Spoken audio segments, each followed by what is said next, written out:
আসসালামু আলাইকুম। সংবাদে আপনাদের সবাইকে স্বাগত জানাচ্ছি। আমি ফিরোজ তোহা। শুরুতেই আরবে কেবলস সংবাদ শিরোনাম।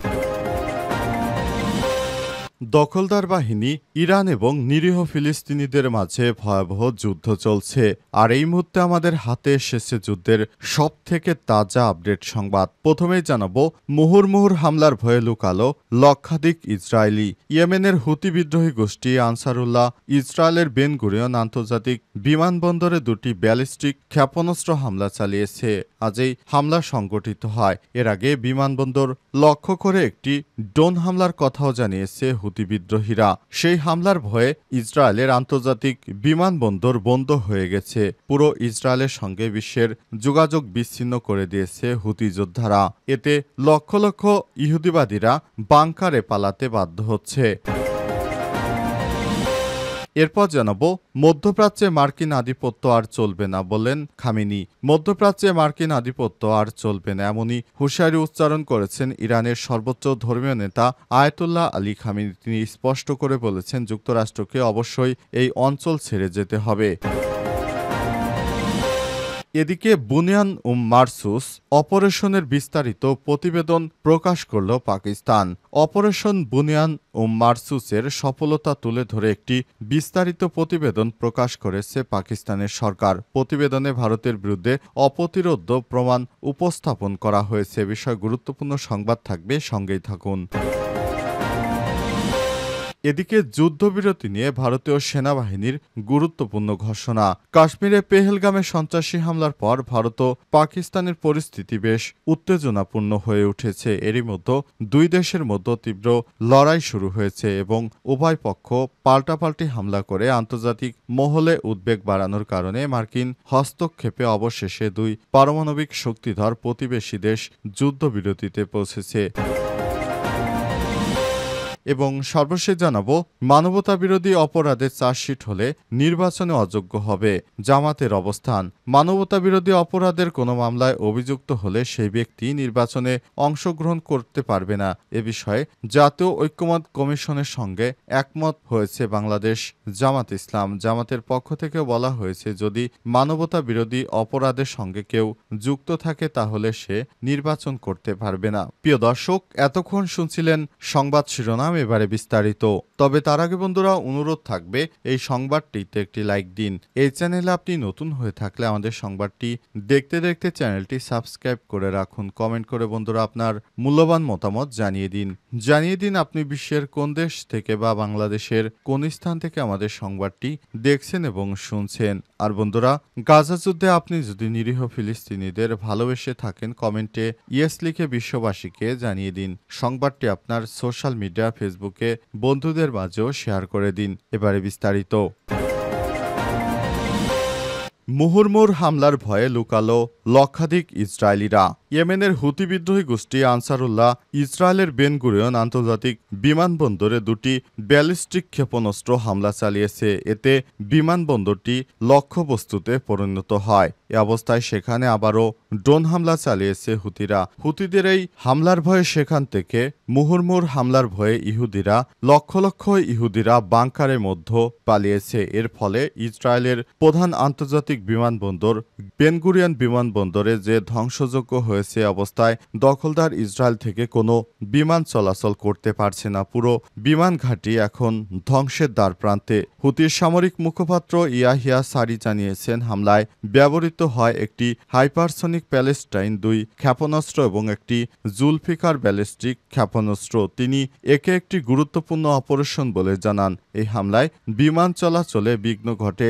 লক্ষাধিক ইসরায়েলি নাগরিক বোমা শেল্টারে আশ্রয় নেয়। তবে ইসরায়েলি কর্তৃপক্ষ এখনও হামলার কোনো ক্ষয়ক্ষতির বিষয়টি নিশ্চিত করেনি। এর আগে হুতিরা জানিয়েছে তারা বেন গুরিয়ন বিমানবন্দর লক্ষ্য করে ইয়াফা নামক ড্রোন পাঠিয়েছিল। হুতি দাবি করেছিল গাজায় ইসরায়েলের গণহত্যামূলক অভিযানের জবাবে তারা এই হামলা চালিয়েছে। তারা মুসলিম বিশ্বকে আরও সক্রিয় হওয়ার আহ্বান জানায়। একই সঙ্গে আন্তর্জাতিক সম্প্রদায় তাদের নিরাপত্তাকে মানবিক বিপর্যয়ের পরোক্ষ উক্তি বলে দাবি করেছে হুতি যোদ্ধারা। তারা বলছে, ইসরায়েলকে এখন সময় এসেছে শিক্ষা দেওয়ার জন্য।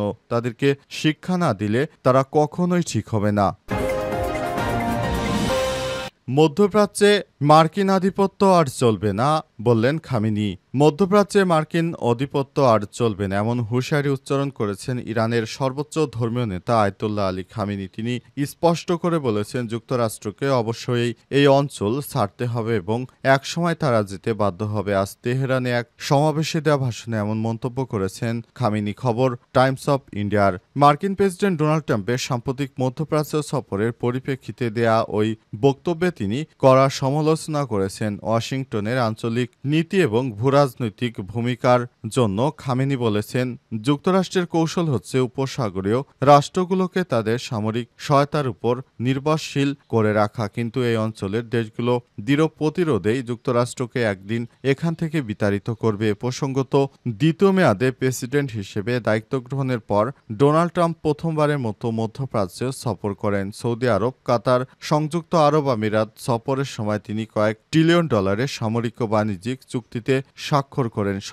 সফরকালে ট্রাম্প ইরানের বিরুদ্ধে সরাসরি আক্রমণাত্মক বক্তব্য দেন এবং তেল রপ্তানি শূন্য নামিয়ে আনার হুঁশিয়ারি দেন। ট্রাম্পের কটাক্ষের জবাবে খামেনি বলেন, এইসব মন্তব্য এতই নিচু স্তরে যে সেগুলো বক্তা এবং আমেরিকান জনগণের জন্য লজ্জাকর। তিনি ট্রাম্পের নাম উল্লেখ না করে আরও বলেন, এসব কথার কোনো জবাব দেওয়ার প্রয়োজন নেই। গাজায় ইসরায়েলি সামরিক অভিযান গণহত্যার পেছনে যুক্তরাষ্ট্রের মদত আছে বলেও দাবি করেন খামেনি। তিনি বলেন, নিরীহ মানুষদেরকে হত্যা করছে অথচ তারা বসে বসে অস্ত্র সহযোগিতা দিচ্ছে।